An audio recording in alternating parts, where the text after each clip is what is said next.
Welcome to the Blooming League of Original Podcasts.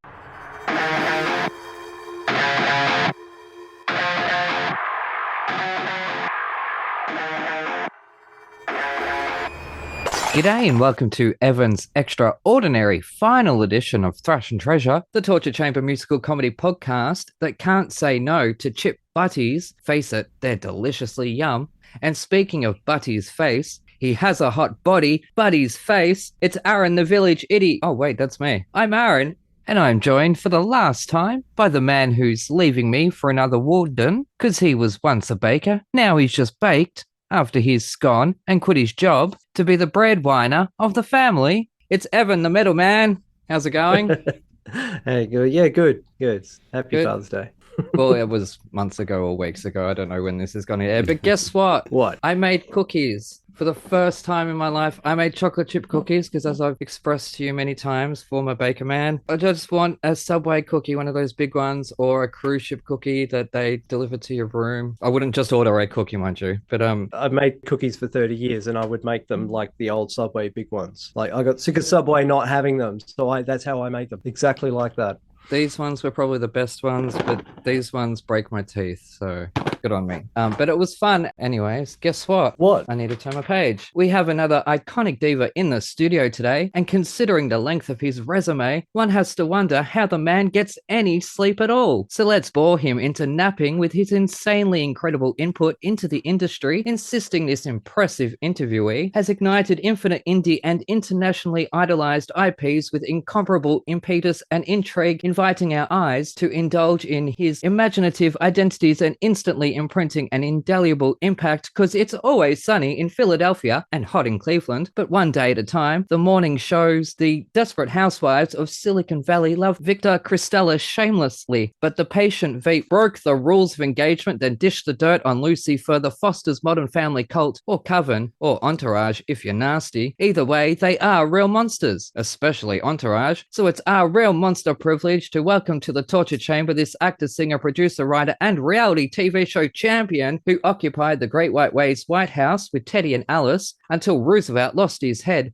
of state and sent this artiste off to the slums of France to become Les Miserables. Thenardier and harder days like these beckoned our bar mitzvah boy back to Broadway for today's chosen musical, so please help me throw a huge falsetto g'day and a l'chaim to this rebellious child star turned groundling who became such a major pain that his agent sent him for literally every cop show ever, where we dug him in Bones, Nip Tuck, Get Shorty, House Numbers, NCIS Los Angeles, and CSI Original Recipe, plus The Practice, The Mentalist, The Closer, The Castle, or just Castle, if you're nasty, plus Grey's Anatomy, and so his extraordinary playlist of TV crimes and misdemeanors is so long he had no choice but to lend a lifetime of skills to the beloved musical comedy series Zoe's extraordinary playlist and Christmas. But this seasoned star don't need a reason to want to break free, son, so this crooning cadet can fight for his right to march to the beat of his own falsetto, because he never follows, but he's always Mr. Andrew Leeds. Yay, welcome to the Torture Chamber. How are you going? Wow, that was amazing. Goodness gracious me, thank you so much. That was incredible. Wow, that must have taken some time to figure that out. Good job. Wow. To be honest, this was probably the most genuinely intimidating resume that I've looked at and gone, holy shit. Not even Chris Sarandon, Andrew, not even Chris Sarandon, who has everything on his. I can't believe that. I knew what I was doing with him. That was easy. This one I looked at and I'm like, oh shit,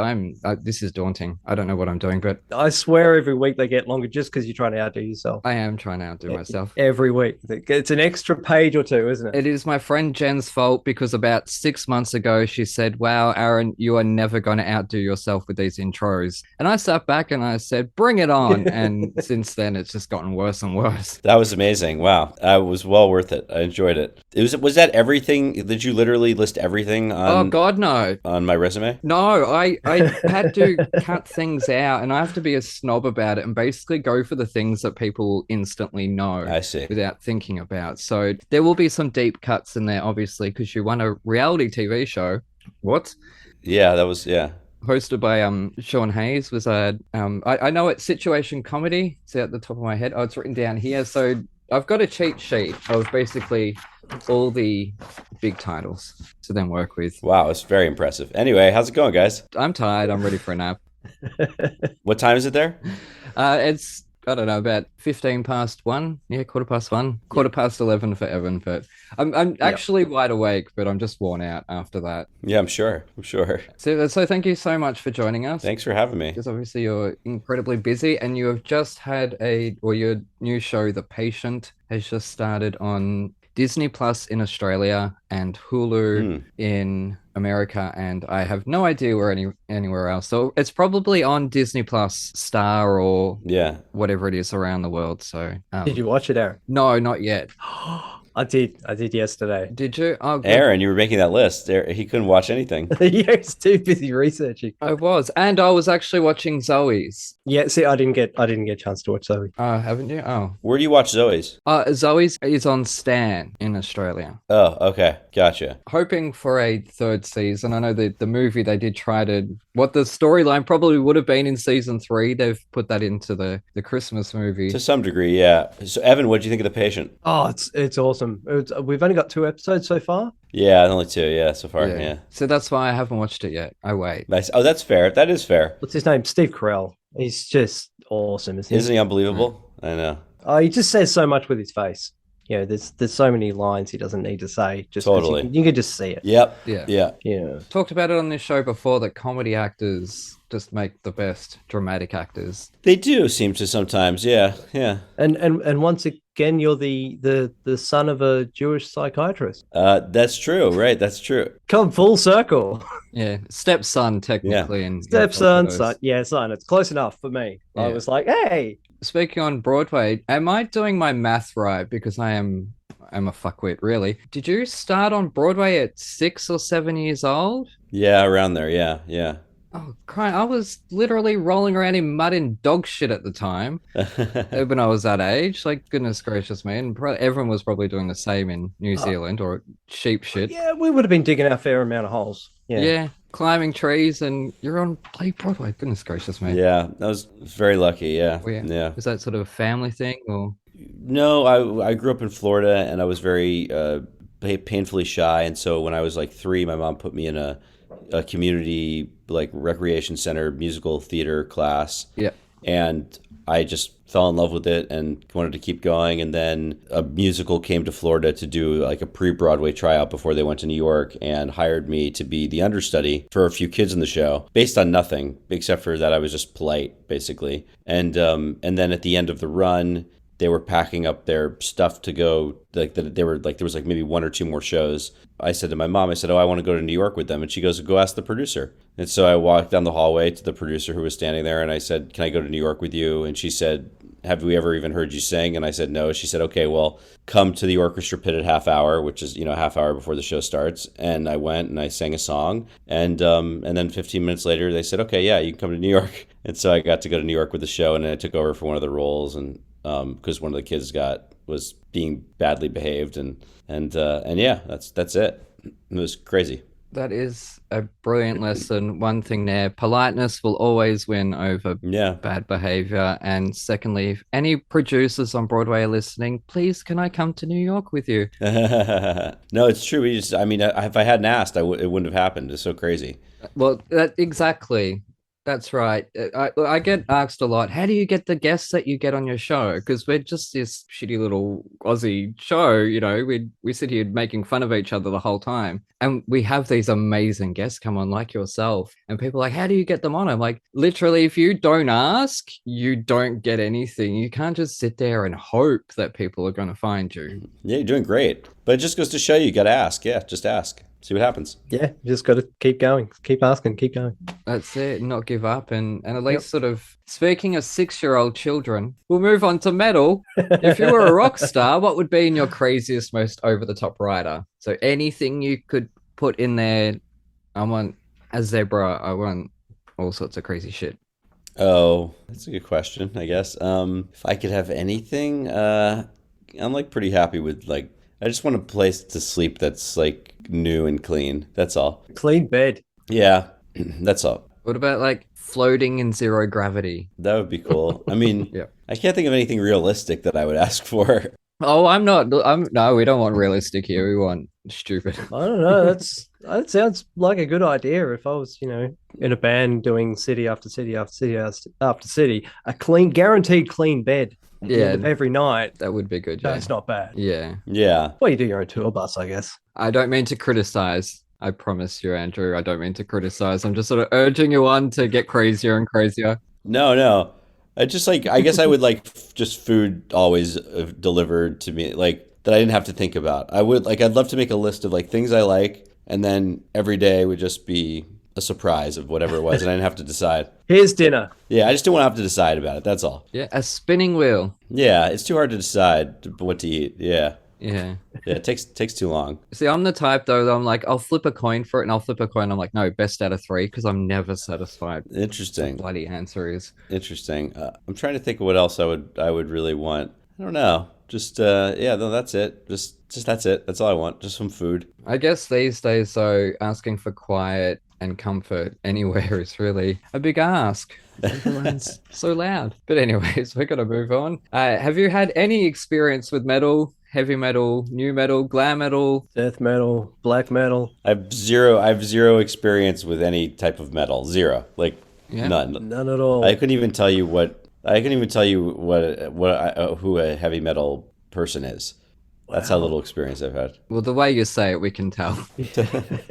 I just find it so unavoidable. It's just, it's everywhere. It's every radio station It is. Will play their version of metal somewhere. Now, the last song I heard you sing was Led Zeppelin, and they're heavy metal. Led Zeppelin. Wish You Were Here. What was that? Oh, Wish You Were Here. No, sorry, that's Pink Floyd. That's Pink Floyd. Oops. I'm going to heavy metal hell. What? Give me an example. Like, what's the most famous heavy metal song?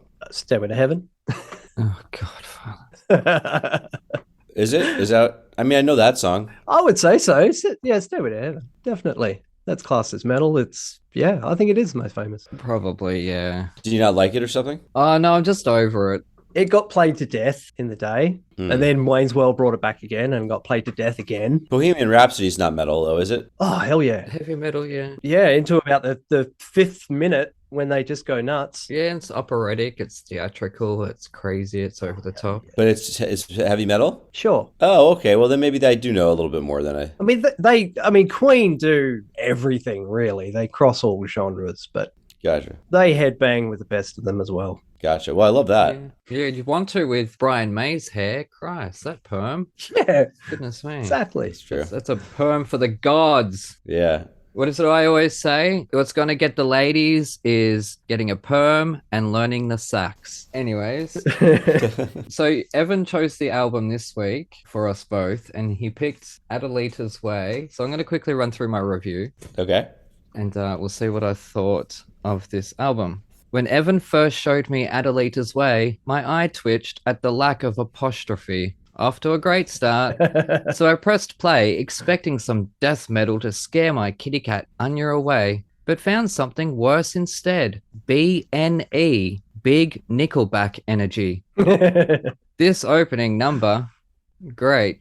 Scream started and I hoped for a killer track invoking one of my favorite movies, but received something worse. I found myself indifferent. Both opening track and follow-up seem to be about the same thing, but whilst it feels laboured and forced, number 1 is just a constant flow of the same lyrics. Number 2, at least, slips out with ease, but neither contain melodies, moments, or lyrics that catch me off guard or raise an eyebrow. Dirty Little Thing is right, but I wanted sleaze, damn it. Not an emo love song. Oh my god, Evan. Anyway, Last Stand should be the last track for crying out loud. Hate Love liven things up a bit, with at least some bop, but being another emo love song, can somebody please bop me over the head? Wait, don't, because then I can't hear the rest of this album, which has taken 5 tracks to raise an eyebrow. Hair, not a full brow, but I'm living in hope, truly. But truth be told, as I write this, I'm tired, hungry, and grumpy. A total contrast to the normal me. Shut up, Evan. But even dreary-eyed, I know one thing is for sure. This ain't metal. This is modern rock. And I'm sorry, but this is just not my bag. And it's not for lack of trying. Clearly they are trying. I just wish they tried for something more than sounding like all the others. Nickelback. 1.5 stars. The half because now I actually do feel kind of guilty because I was horrible in that review. But no, I didn't like this at all. I'm sorry. I don't deny that they're not I don't deny that they're talented. I just don't think this album showed that. Look, I'm gonna say it's fair call. There's a fair amount of radio friendliness and a commercialness. Yes, and I didn't want that. I get excited about when you give me things that have this unique approach to it because there's something in the music that I can cling to that is something new. It's not the same old, and every track kind of did feel like the same story. My life sucks. I need a hug. And it's like, my life sucks and I need a hug, but I'd rather get up and dance because at least then I'm getting out that emo. I'm not just standing there. What do you call them? Toe gazers. I know I'm ripping shit into them. I look like an absolute asshole right now, and I own that. I really, really do. But I remember, people, I need to listen to these albums about 20 times on repeat, alone in my room. So I was tired, grumpy, and hungry, and I'll own that. So maybe in the future, maybe a different album. Yeah. So this week, just to recap, I chose Adalitas Way, they were formed in 2006 in Las Vegas. You class them as hard rock. Really? I don't know. It's a bit sort of soft cock rock, really. It is. It is modern rock. They've banged out 7 albums, and this was their first self-titled. And the reason I picked it is because of the wrestling. The first song, Invincible, the first single, was featured on SmackDown. Yeah, I read that. Wrestling 2010. Yeah, I played it. I know the song I used to watch the wrestling in 2010. So I know that song really well. You and that bloody mic, Evan. Oh my God, every episode. I know, I hit it every time. Yeah. And again, this was just another one of these random songs. I've been listening to an American online metal station and just noting down bands that I like the sound of, and this was another one of these. Wow. So, yeah, I hadn't really discovered them myself before. I chose them because I heard them on the radio and went, I don't mind it. Sorry, I couldn't. Really? Sounds like Aaron did mind it. I did mind it this time. During my review, there was one page that I stopped writing because I thought I was being a bit too harsh. I'm not going to read it all, but I found it sounded like the end credits music of The Scorpion King 6, starring Hulk Hogan and Dean Cain. But I sort of crossed that out because I thought that was a bit too mean. No, that's fair. Because I'm not here to be mean about it. Like, I do give it the time. And this time I looked at the lyrics. That first song is just the same lyrics over and over and over again. It's inspirational. That's all it is. But you criticize musical theater for doing stuff like that, or a reprise that just does the same tune and, arrangements as before. That's really kind of the definition of reprising a song, though. Well, that single in the middle you loved. Let's do it again. Yeah, but that's not always the case, because quite often it's for story, or it's for that momentum is built up. We'll get to that because there is at least one reprise in the chosen musical. I'm sorry. I did write, other than lyrically, I have no notes, and neither do they, apparently. Right. Well, yeah. I'm just going to have to choose some death metal, some Norwegian black metal or something, but it'll scare the guest away. Probably. That's why we've got to be really careful with what we give which guest. It's just noise. It's just rah, rah, rah. Yeah, and sort of when I've built up a good rapport with a guest, and then I could sort of say to them, do you want some death metal? Do you want like Cannibal Corpse? But that's sort of, it's very rare. That's hard to listen to. It is. Yeah, I look, and that's fine, but at least it wasn't radio-friendly bogan love songs. Oh, I'm sorry, I like the wrestling. Yeah, that's fine. That's fine. And look, I would say wrestling is in itself theatrical, but I know that wrestling fans will start going, it's not bloody fake. I'm not saying it's fake. I'm saying it is theatrical. It is camp. This wasn't camp. This music wasn't camp. So therefore, I don't think of wrestling when I hear this, I do think of straight to DVD sequels And Nickelback.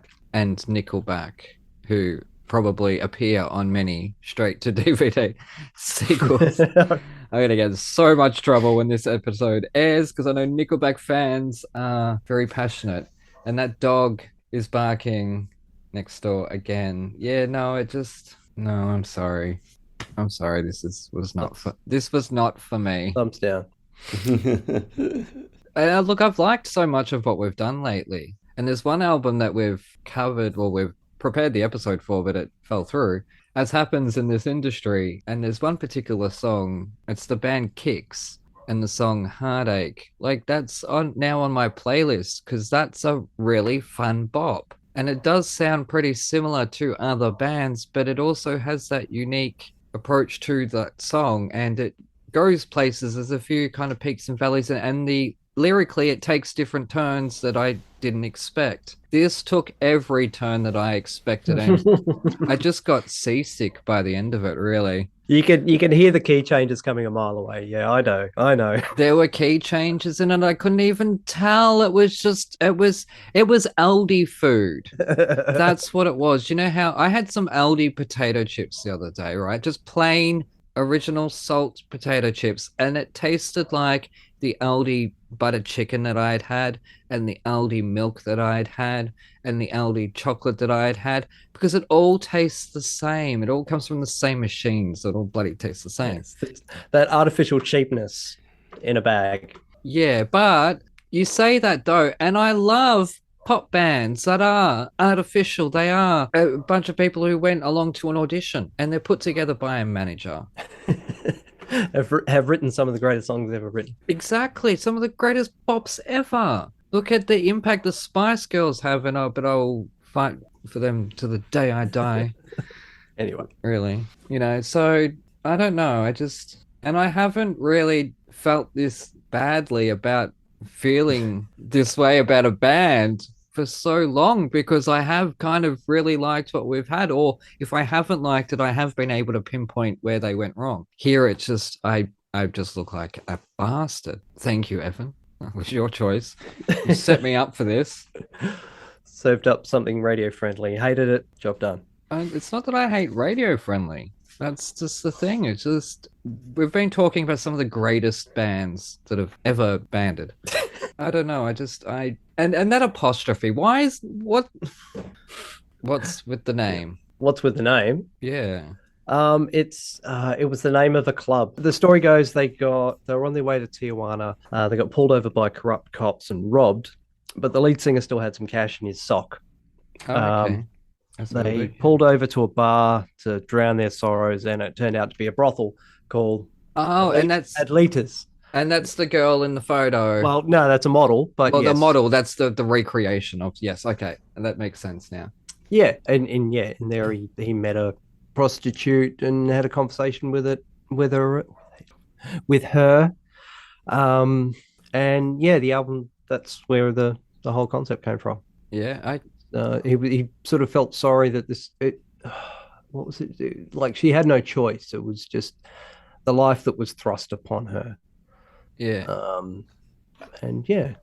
I actually have this in common with him, talking to a prostitute in a bar in Hawaii, but I didn't write an album about it. I wrote a novel. Oh, well, maybe you should have. Maybe I should have. No, that's it. Anyways, hang on. No, that's the wrong one. Looks like Adalita found her way to an ad break. We'll be back in a moment.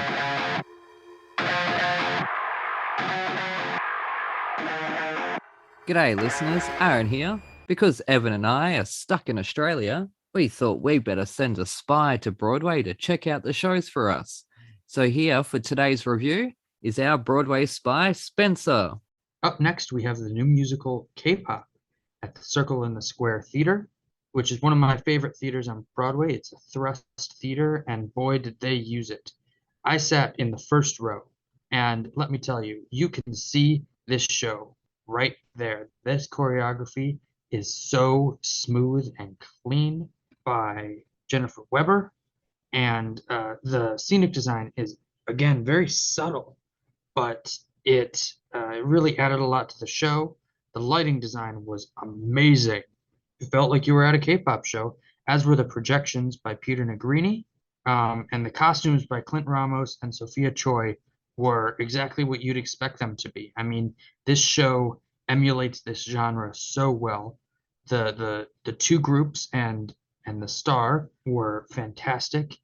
They were a mix of Broadway people and actual K-pop stars, and the show was for everyone. I think this show is for tourists. Theater purists will not enjoy this show because it's one of those weird things where I don't feel like it's a musical quite, but it's not a concert. It's right in between, and it was a lot of fun. So go see K-pop, The Circle in the Square Theater.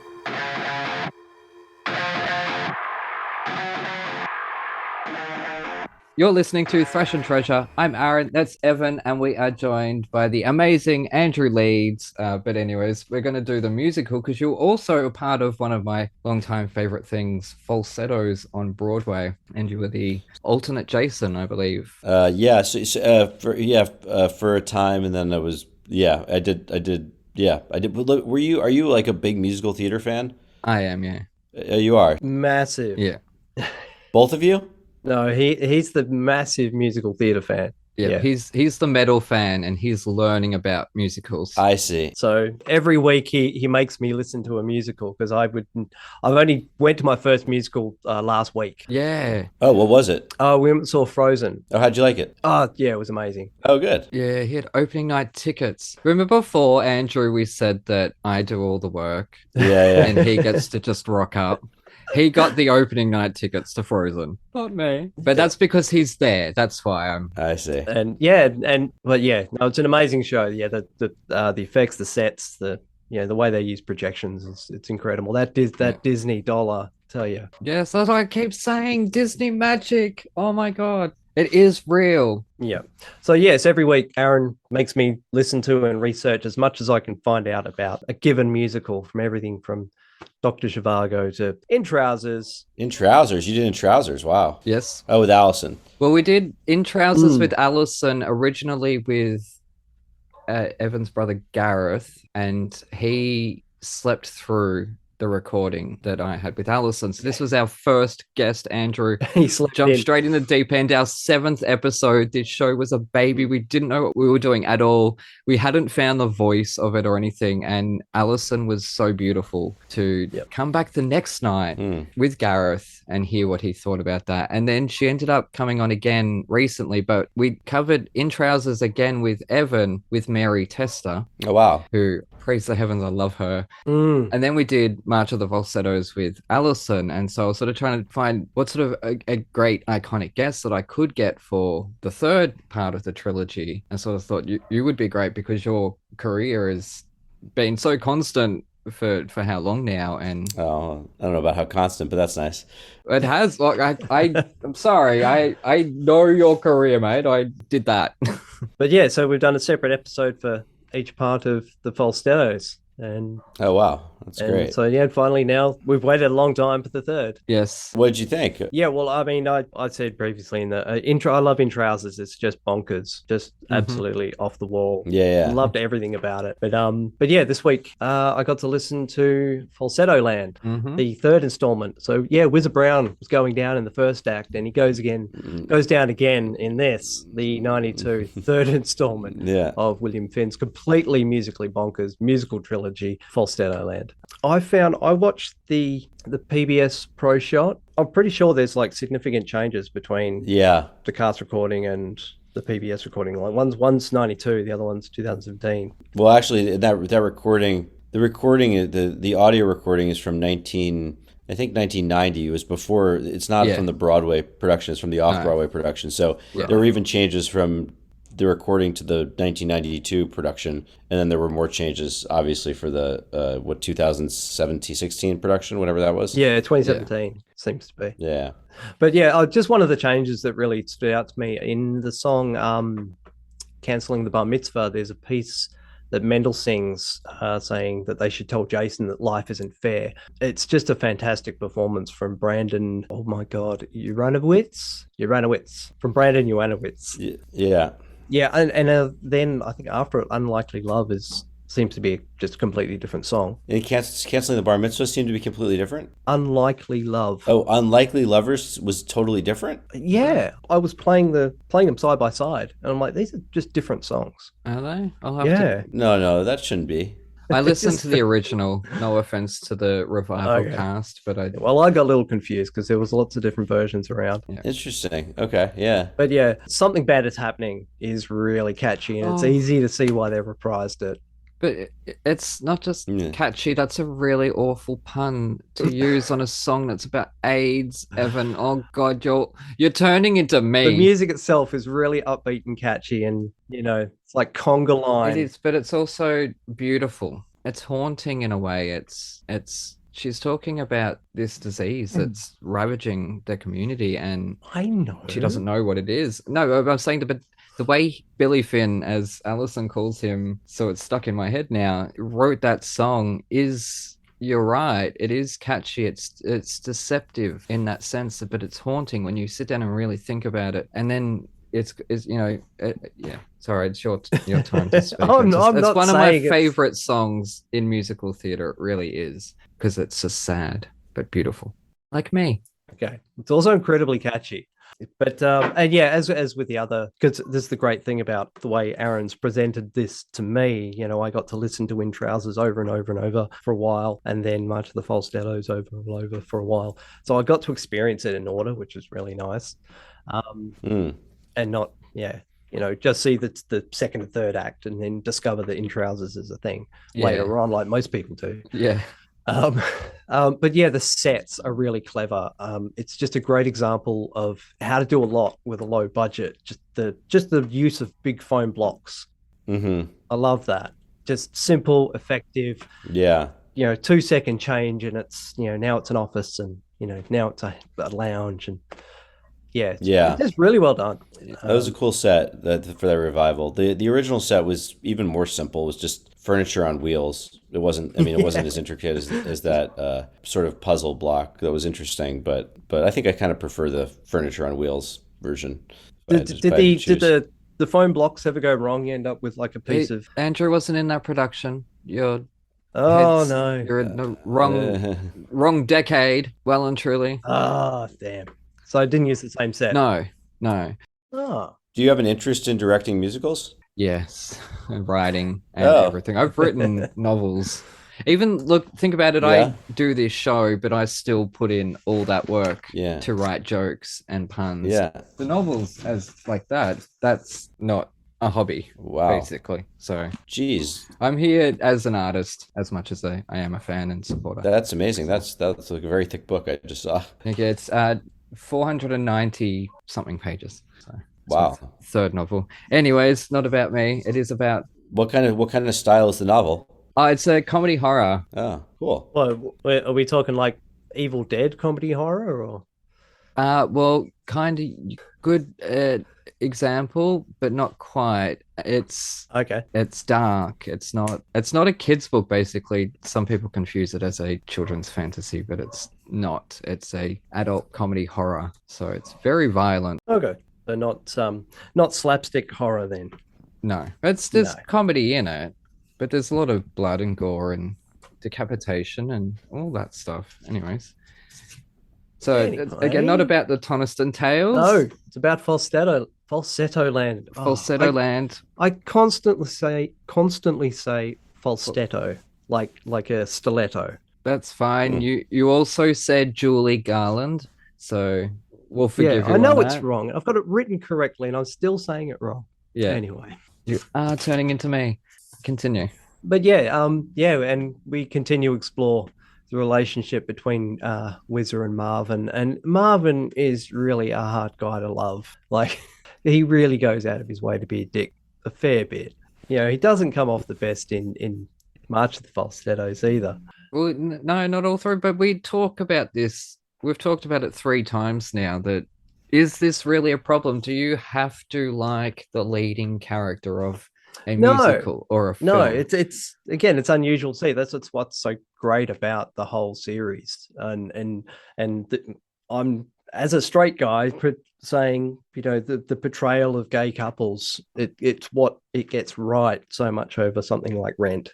Just putting them in a family situation. This is just how the family has come together, and they're just trying to keep it together, basically. Well, Marvin's desperately trying to keep it together. He wants everything. That's the thing. He is quite jealous and quite greedy, and it's just a lot of it's just his fault. Yeah. And you end up falling in love with Whizzer.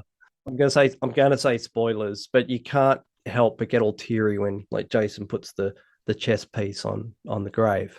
Oh yeah, that was a nice moment. That gets you right there, doesn't it? That was not in the original, but yeah, that was a nice moment. No, No. It's a worthy addition because it just topped it off nicely. Yeah. Did you like Marvin as a character? I do, because he's intriguing and he's twisted and he's layered. He's not the likable hero. I like that. I don't know how Evan feels. Oh, it was striking his wife did it for me. That was like, oh, I'm sorry. There's no excuse for that. Yeah. It's not. Again, Alison talks about this and where that stems from. That was written into the story because at the time, right? Because Alison and Billy Finn were obviously friends, and they, come from the same town and moved to New York and end up working together on this musical. And Alison started dating one of Bill's friends. A couple of days later, Trina's getting slapped in the face. Coincidence? Alison thinks not. The man in question thinks not, but Bill Finn denies it. We at Thrash and Treasure are a completely neutral party. Please do not sue us. Interesting, huh? Yeah, I think that's so, because it's the pettiness of an artist. They put their emotions and their feelings into the work and express how they're feeling, and it's such a dark moment. It really is. But also, you're talking about here like it is a comedy, but it is also about AIDS. And it is about a man who cheats on his family. It's also about a psychiatrist who goes after his patient. Yeah, very inappropriate. It's about a family without any boundaries. Yeah. It's it. They're all very dysfunctional. I think the only person who seems to have any boundaries is the lesbians from next door, because they're at least only in half of the show, or the half of Falsettos. I think Whizzer kind of does. Whizzer seems to have his act together. Mostly, yeah, true. But yeah, and he is very much the moral center of the show. Way, yeah. I think. Sure. Yeah, well, teaching Jason how to play baseball and playing chess, and it just he took the father figure role. Yeah, when everyone else was just too busy dealing with their own crap. Yeah, Marvin still is growing up, and I think by the end of the trilogy he has, because in Trousers is about that stepping into adulthood, and then once he's in adulthood, it's not all it's cracked up to be, and things fall apart, and then I think by the end of it, he hopefully. Could you imagine there being a fourth one? Yeah, they could set it in a retirement home in their 80s and call it Falsetto Teeth. But I actually did ask one of our guests, Mary or Alison, what they would imagine the characters would be up to now. I think, did I ask that, or was that? No, that was Freddie Walker Brown from Rent, and that was what the Rent people would be up to now.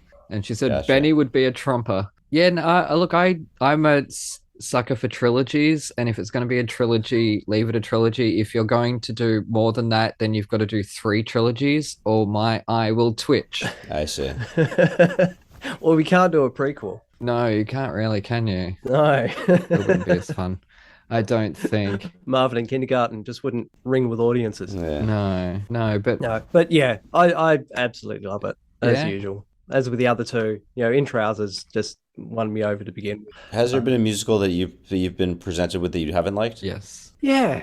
Oh, many. I mean, I try to be diplomatic most of the time. So what was something that you didn't love? I'm trying to think of some. I'm trying to. You didn't like Bat Boy? Oh God, Bat Boy was horrible. I tore that a new one. Yeah. Well, I don't know why. You're so mean. Oh, you really are. You're horrible. It was just terrible all over. It was not. Terrible songwriting, terrible story. The story didn't make sense. It had the holes you could drive a truck through. It was bad. It's silly comedy horror. You didn't like Jerry Springer? Oh, Yeah, hated Jerry Springer. Okay, well, that's all fair so far. Oh, come on. I get it. Okay, what else? Yeah, I mean, some of the operatic ones, more, like the age of them, I just can't get into it. Yeah, I get that. I understand that. Yeah. You liked Young Frankenstein more than you liked the producers. You didn't hate the producers, but No, Producers is good. Mel Brooks, you can't go wrong. We watched Spaceballs like yesterday. I'm sorry, he's a national treasure.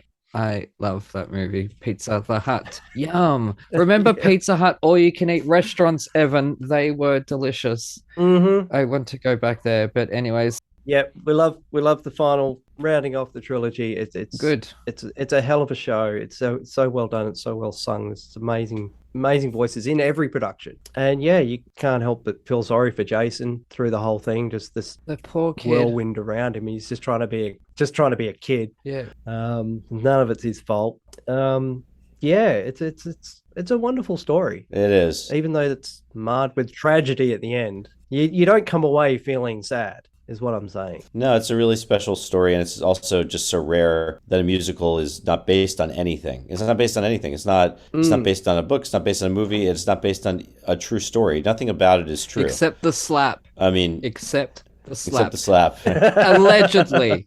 Allegedly. Alleged. Do not sue us, William Finn. Anyway, sorry. I mean, even Rent is based on something, right? There's not. It's just for something to be so good and be so original is very, very rare, I think. Yeah. Oh, definitely. It doesn't happen much, and it's very much the little trilogy that could really, because it started off Broadway and then it did get the Broadway production, not just in its single act forms. It got it in a proper 2-act show that lasted just over a year, which is a decent run on Broadway, especially in the early 90s, a musical about gay people, about AIDS, at a time when the Reagan administration wasn't spreading the nicest message, and Right. a lot of people were fucked over. And it's funny because I saw a tweet the other day that I had to sort of take a minute to calm my senses. Someone had used a photo of a protest saying Dr. Fauci has done it to us before and he's doing it to us again with COVID. Oh yeah,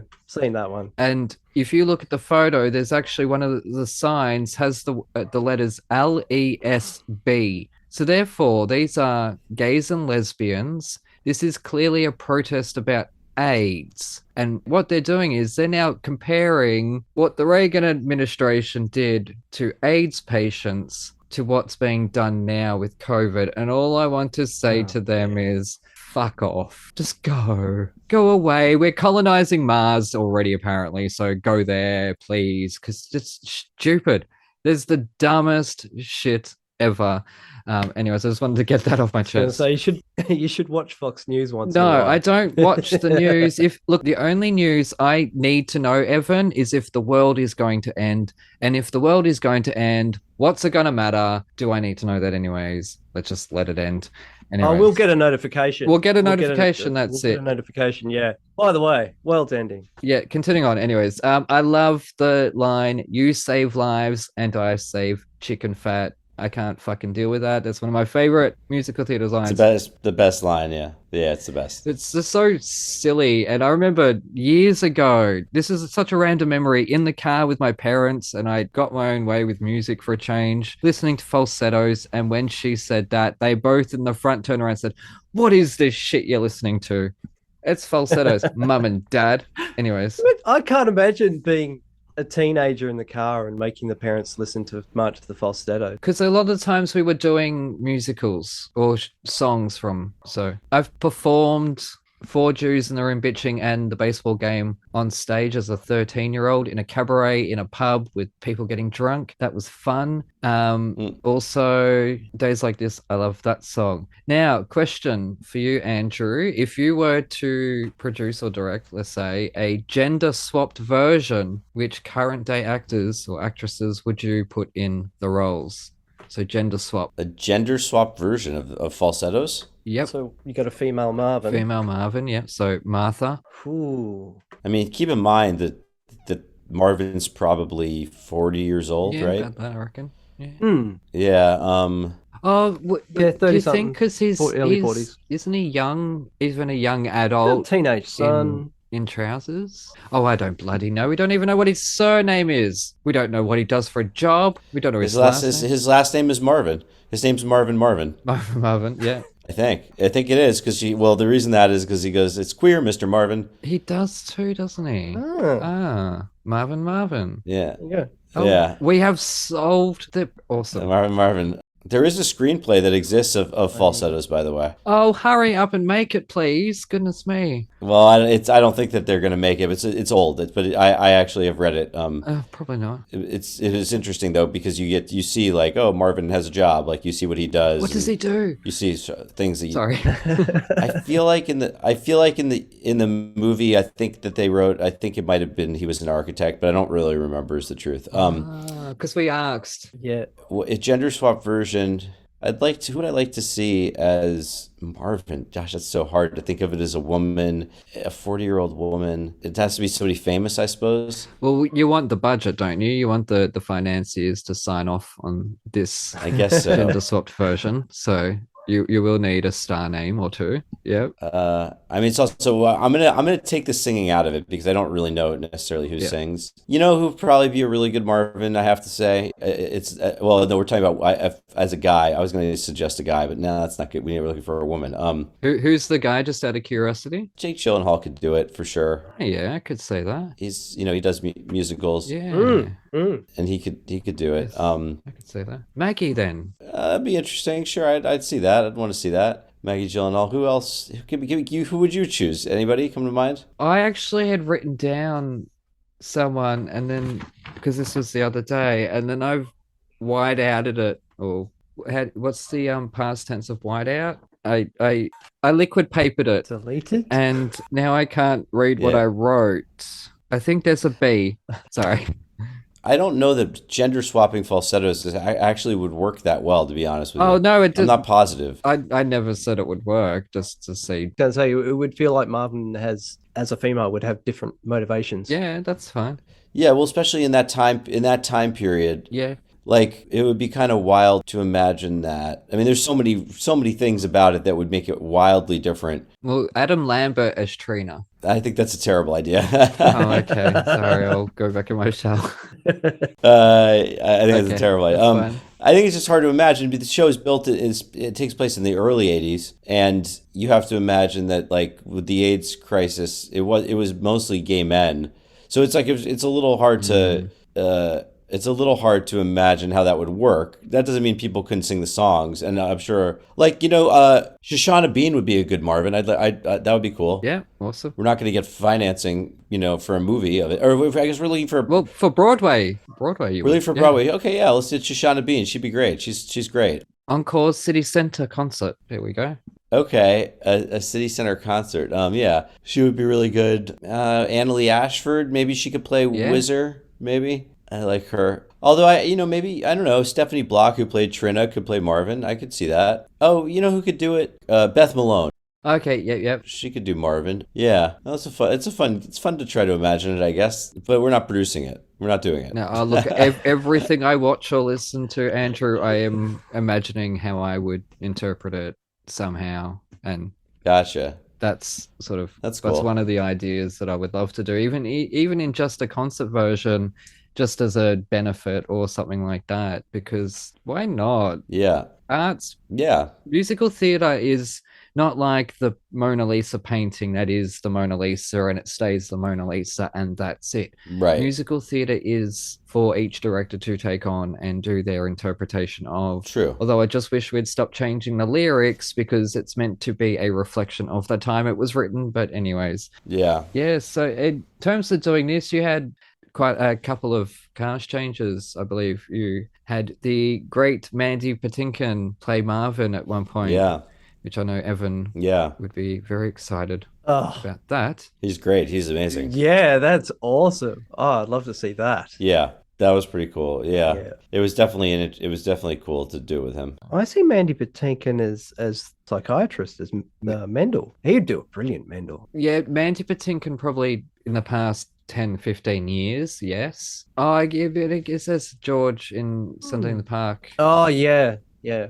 I'm thinking of that kind of character as Sunday in the Park with George kind of character. I mean, it'd be interesting, but yeah, it'd be interesting as Mel. He'd be an interesting Mendel also. Yeah, he was pretty. I find that funny because Alison didn't do the third one or falsettos because she was doing The Secret Garden Right. with Mandy Patinkin, who left The Secret Garden to do falsettos on Broadway. Yeah, I'm wondering why Allison never came and did falsettos, actually. It would be kind of cool to have a recording where Chip played Marvin and Allison played Trina in March of the Falsettos and Falsettoland. Yeah. I'd be curious to have that. Yeah, where it's consistent throughout. Because Chip plays Marvin in. Yeah, Marvin in the trousers. Yeah. Yeah. Yeah. So you have to use a bit of imagination.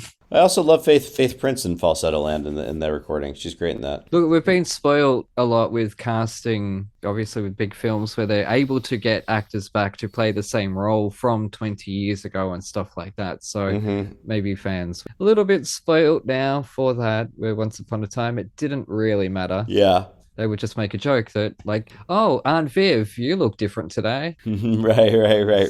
Anyways, Yeah. I think we can finally close the book on the Marvin trilogy after 3 musicals, but 4 episodes. Oh no, my eye is going to twitch. We'll be back after the ad break.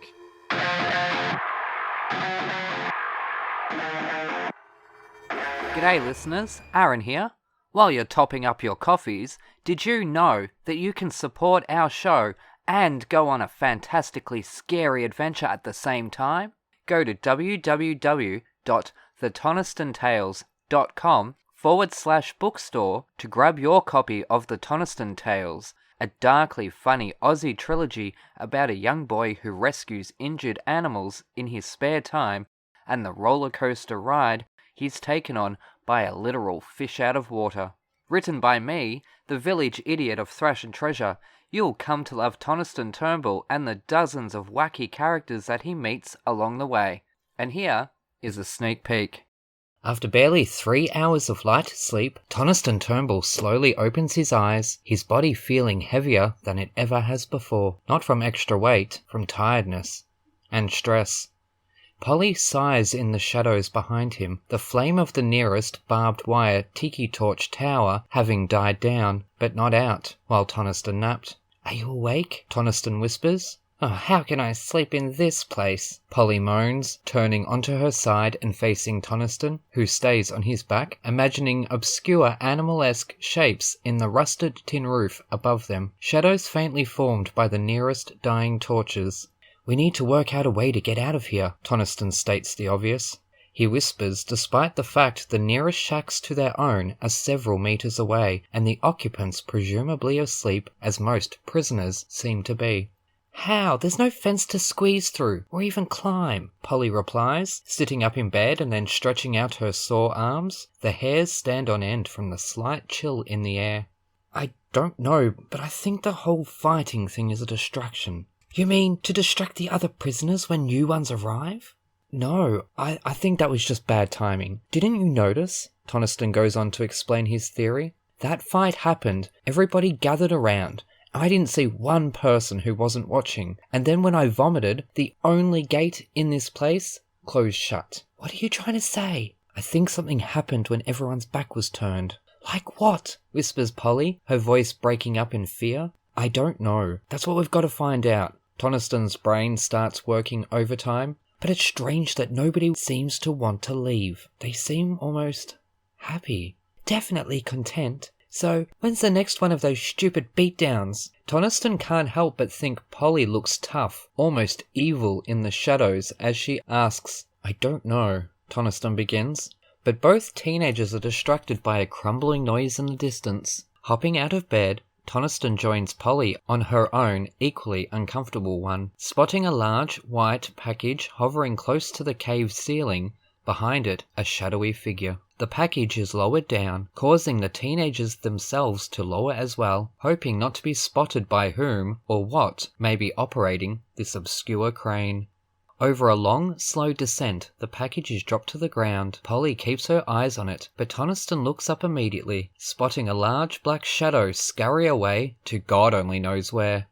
"Come," he whispers, as he quietly hops off her bed, slipping into his docks with bare feet. Polly follows his lead. Careful to keep watch on all directions, the teenagers swiftly sneak over to the white package, their hearts beating an almost tribal jam in perfect harmony, and stopping in their tracks as the sudden realization of what lies before them sinks in. A woman, seemingly in her early 20s, wrapped up in bandages from the neck down. No, not bandages. Is that spiderweb? Polly asks, completely mortified at the prospect. Grab your copy of The Toniston Tales from thetonistontales.com/bookstore today. Hurrah!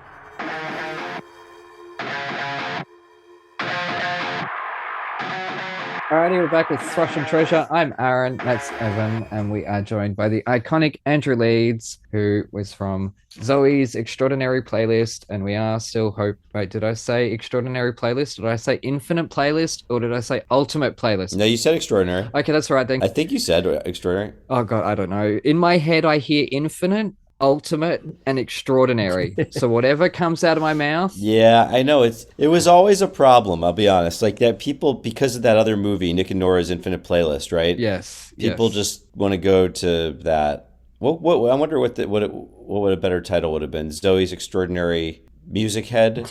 Zoe's Extraordinary album. I don't know. I guess playlist is right, but oh well. Yeah, mixtape.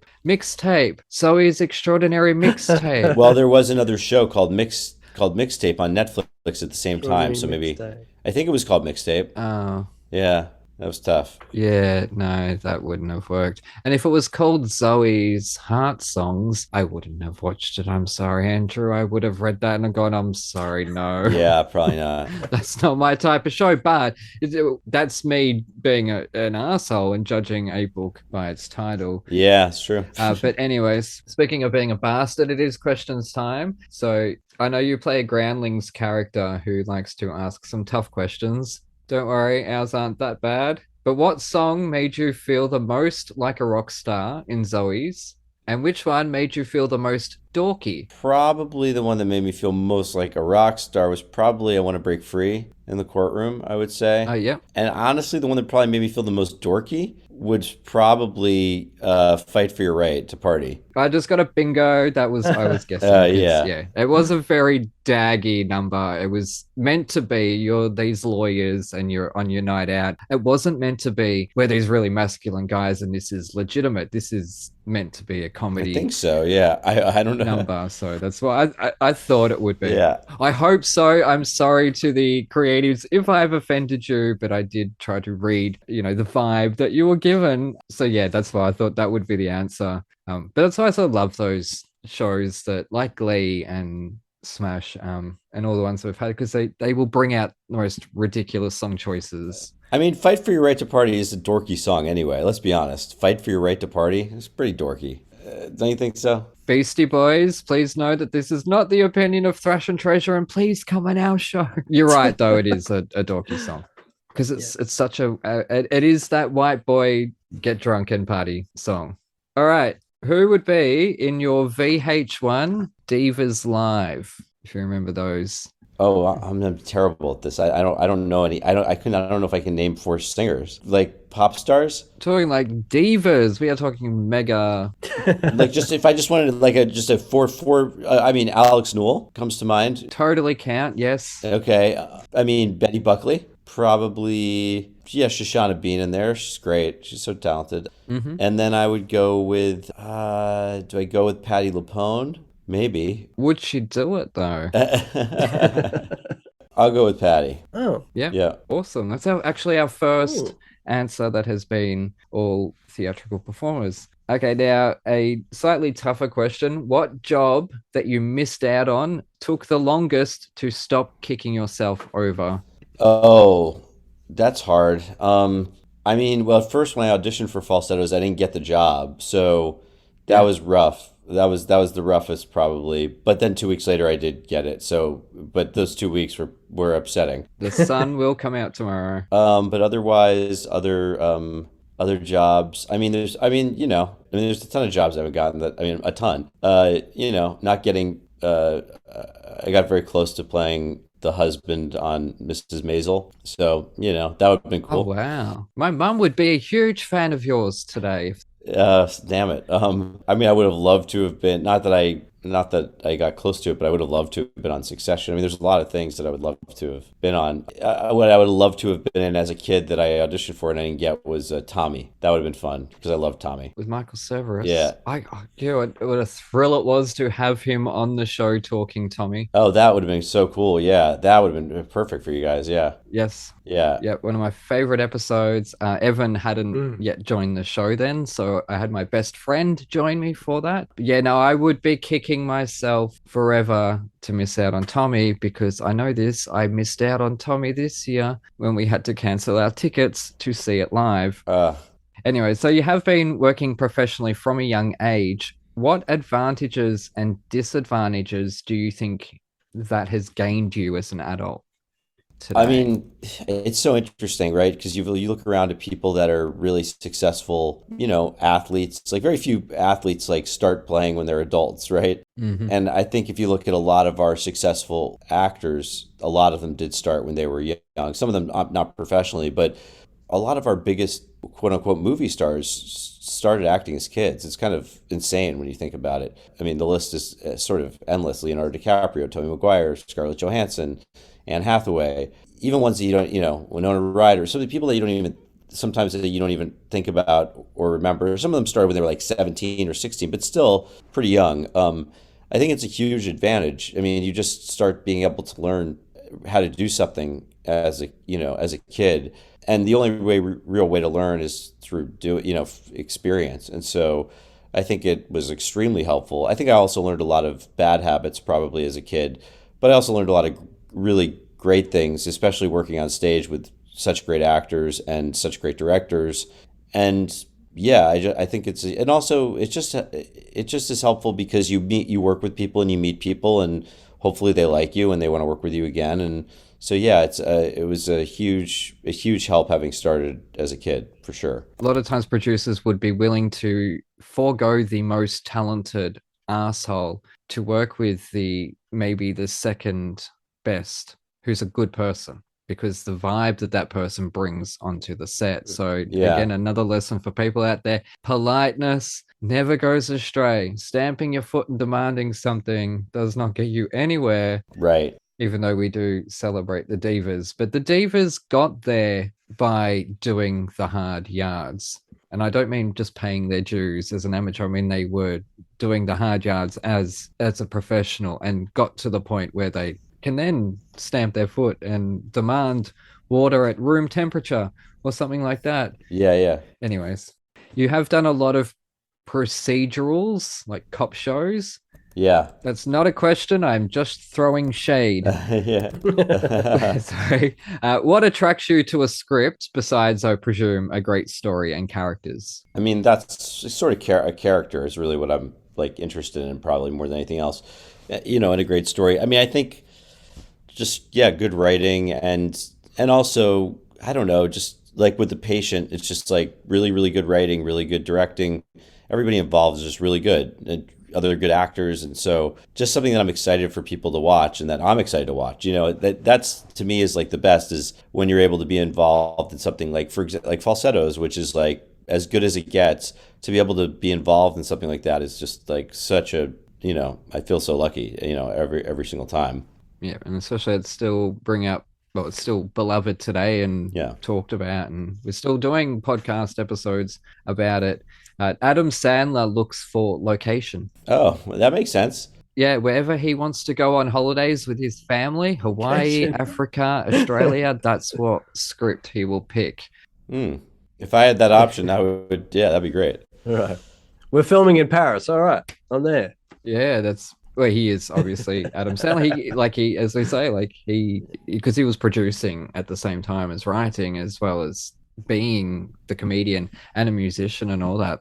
So I think I know he gets a bit of a bad rap, but I think he's a lot better than that. Anyways, we'll move on before I put my foot in my mouth. What do you look for in order to trust a director? Because obviously TV has a revolving door of directors. Yeah. I generally try to trust the director no matter what, because when you're acting, you don't really know how something, you're not necessarily keeping track of the full story, and so I always try to trust the director, and I try to do what I want to do, but I always try to give them what they're asking for also, and I figure at some point somebody will make the best performance out of it that they can in the editing room, So I always try to give people what they want, unless it's just like, if I can't figure out a way to make it work, then I'll do my best. But sometimes it just doesn't feel right coming out of me, necessarily, and then it's hard. But usually there's always a way to make everyone happy, I think. Yeah, and I think even then, I've heard many times that actors got maybe halfway through a role and they themselves felt they weren't right for it, that someone else could have done a better job. Or like Eric Stoltz, I think it was, shot about 3 days of Back to the Future and wasn't right for the part. There's all sorts of factors that play into that. But I've got one more question, and I don't know if Evan's got anything, but Groundlings, the most famous improv troupe in the world. What have been some of the moments that spectacularly failed with an audience? I don't mean just a joke that didn't land. I mean spectacularly failed. I've had many sketches that have spectacularly failed. I always love it. I think it's really fun. Probably my favorite moment was I'd written a sketch with a guy named Kyle Kennedy, who's in the company, and it was just a stupid idea. It was about sort of like a backyard barbecue, and we took everybody in the cast and put them on stage for it. It's not a very big stage, so we had like 12 people on stage, all standing there, and they had pretty much no dialogue, but I don't know why, we wanted to have them all on stage. The sketch was about two guys who had never met before, and they meet at this backyard barbecue, and they find out that they're both really into lawnmowers. And sounds like Evan. About when we do these sketches, we don't really have much time to rehearse, and we just sort of try them, and we learn the lines very quickly. And about 4 lines into the sketch of a 5-page sketch, I completely had no idea. I had no idea what to say, and I had zero idea. And so I just stood there. No joke. We stood there for 3 minutes with no dialogue being spoken, and I just with tears rolling down my face because all these people on stage were staring at me, and they were kind of trying to help me, but like they didn't know the sketch either. So eventually, people just started leaving the stage until finally, like we did the last 4 lines of the sketch. I'd say that was probably one of the worst times that anything's ever happened because it was just there was no way to get out of it.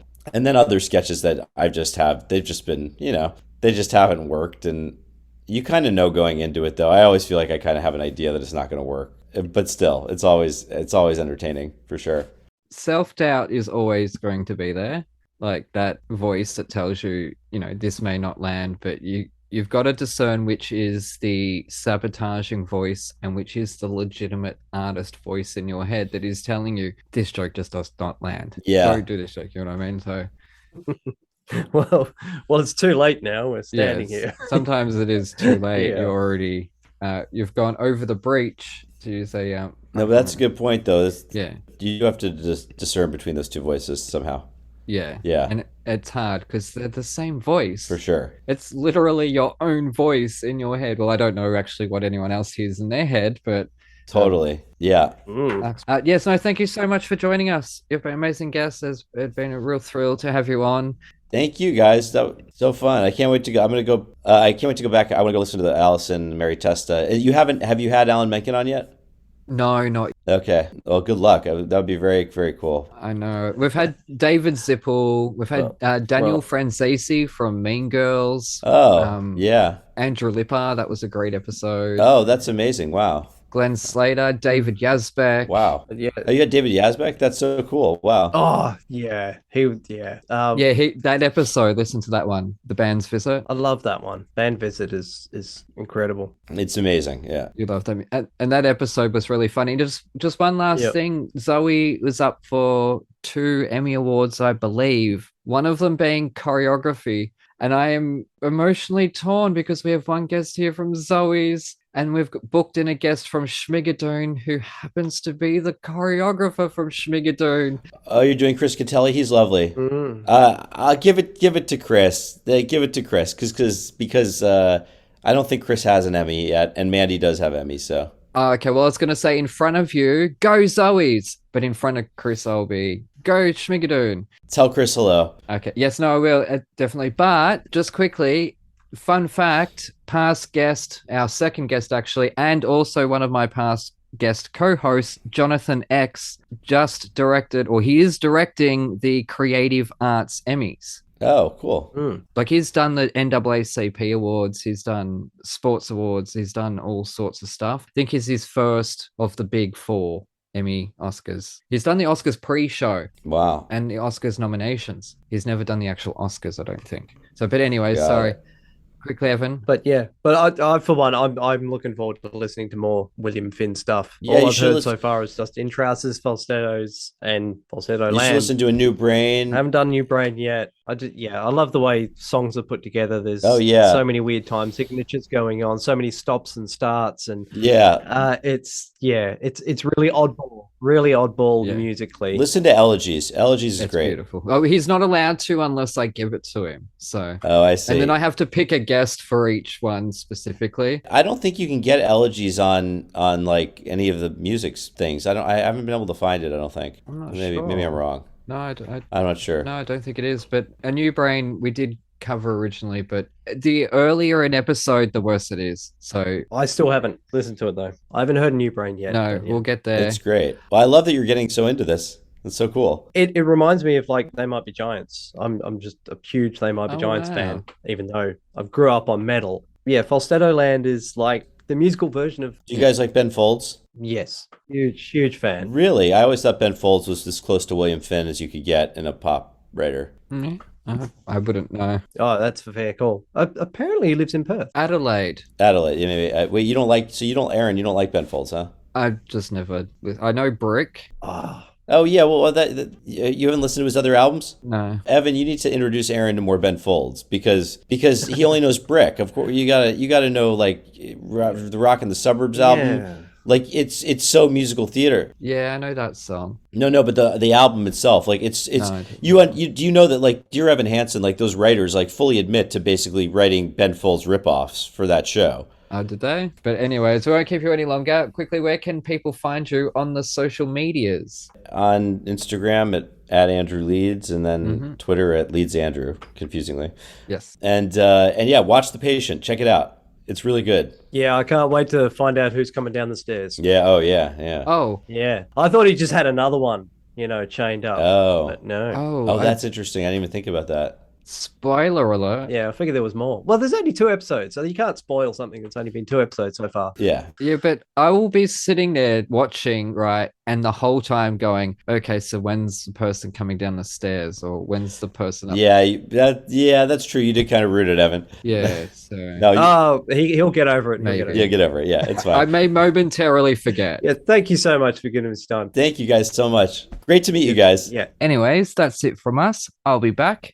Evan won't. So thank you to everyone who's listened in for him. Stick around because we've got more to come with some new hosts. So every week will be a little bit different, a little bit fresher with some different voices. And hopefully I won't be in a couple of them so we can have a break from me. And if you at home think you'd be great on Team Metal and think you can keep up with me and my sense of humor, please let us know on Twitter at Thrash and Treasure. And also, let us know who you think would make an excellent cast in a gender swap version of Falsettos.